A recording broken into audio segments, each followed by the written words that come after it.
you were Chief Justice also, sir, during the contentious, I'll come to COVID later, during the contentious farmer agitation. And you stayed the implementation of farm laws until further orders. Now, traditionally, the Supreme Court, sir, has been very wary of passing interim orders that stay laws passed by Parliament. And yet you did so. Yes, I did. Were you aware again that, like it or not, you were stepping into a political minefield? You see, the courts seem to be stepping into a political minefield. The media reacts and then you say, oh, the media is dragging us into... political minefield? There was a law before us. Yes. There was a challenge to a law before us. Yes. We were seeking the government's response to the challenge. We were reading stories and watching stories on the television about people attacking each other, forces attacking each other, people jumping onto the Red Fort on the Independence Day, I think. And Republic Day. Republic Day. So many violent instances. I had stated to the other side, I had stated to the government, why don't you consider doing this? Why don't you consider withholding the laws? Because look at the consequence. There is a law on one side and there is a large-scale violence on the other side. What is important right now? And there was no response. So I consulted my colleagues and we were all of the unanimous opinion that this should be stayed.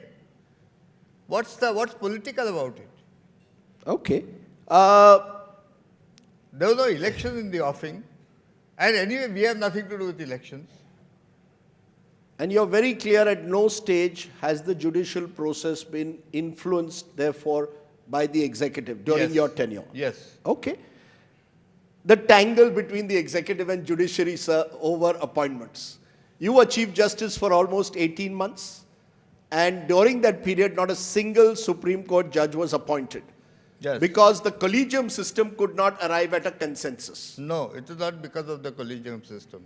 It is because as a collegium, we were unable to arrive at a consensus.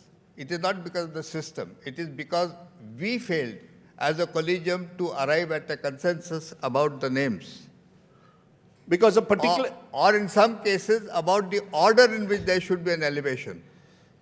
Because there was a particular judge in your collegium who insisted that Justice Akhil Qureshi be elevated to the Supreme Court. The government didn't want his name. Akhil Qureshi was one of the judges who was not appointed. There were many who were not appointed. That's and right. They were all appointed afterwards. But for 18 months, we did not have a single appointment to the Supreme Court. Yes. So, what does that suggest? There have been periods when you haven't had elevation for 2 years. You haven't had elevation for longer. What is so extraordinary about this? We couldn't arrive at a consensus. It can happen in a human institution. Do you believe, therefore, that there is a need to relook at the system as it exists? Why should judges, 5 brother-sister judges sit together and decide on who will be their fellow judges? Should the executive have a greater say, as the executive seems to want? The law minister seems to be running a campaign calling for a review of the collegium system. Let's not go by the government of the day, the law minister of the day, or the chief justices at the collegium of the day. I'll tell you what my perspective is. Sir.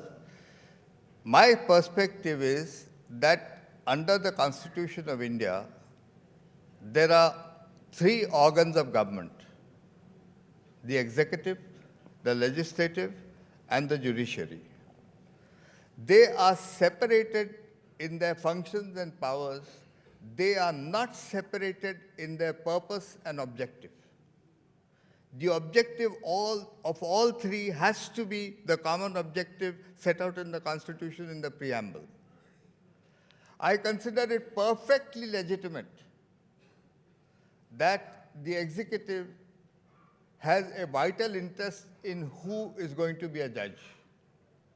Apart from the fact that they are the executive and one of the organs of government, they are also the largest litigant in any court.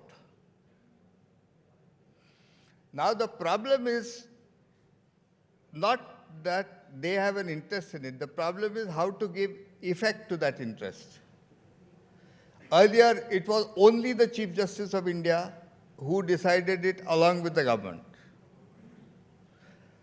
Sometimes the Prime Minister, the executive, the law minister. Then came the two judges case. It was widened. The Chief Justice of India's power was shared with the collegium. Power and responsibility. It was also, you brought in more fresh views on the same elevation. Then came the parliamentary law NJA, National NJC. Judicial NJC,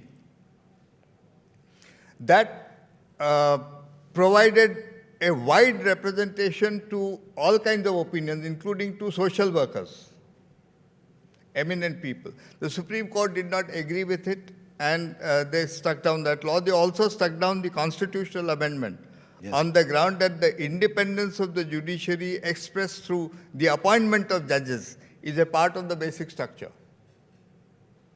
So there was no say to the executive formally.